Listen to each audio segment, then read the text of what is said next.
In order to become an MMA fighter, you first really have to make a decision of whether or not it's just something you're interested in, whether it looks cool on television, or are you really willing to get out and put in the work. It takes, depending on when you get started, I would say at least minimum 2 years of training. The typical day for an MMA fighter is, especially when you're in camp training for a fight, you usually wake up. Some fighters like to start with a morning run. You go to work, you work a typical 6-8 hour day, whatever it is that you do. You come straight from work to training, where you train 3 to 4 hours, possibly longer depending on what is available to you that day. So I would say the typical day is pretty hectic.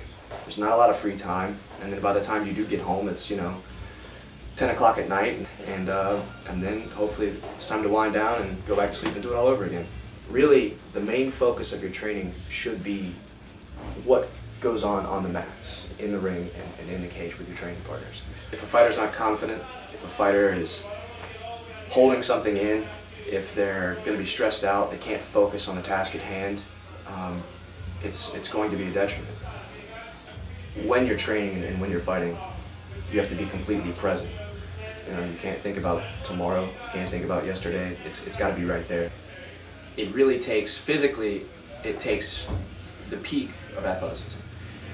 It takes a great balance of strength, conditioning, explosiveness, agility, flexibility, pretty much every aspect of athleticism that you can think of.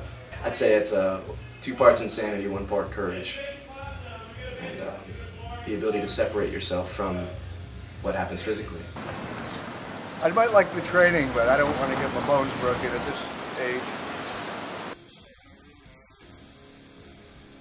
And you can't hold anything back. It's everything. I mean, you're standing in front of thousands of people with tiny little shorts on, and you're fighting someone. You were standing in there in one of the oldest forms of competition, and it's everything. Whatever emotion you have inside of you, you're going to be fighting with it. Whatever thoughts you have, you're going to be fighting with it. And it's the simple fact that it's everything about life metaphorically in 15 minutes.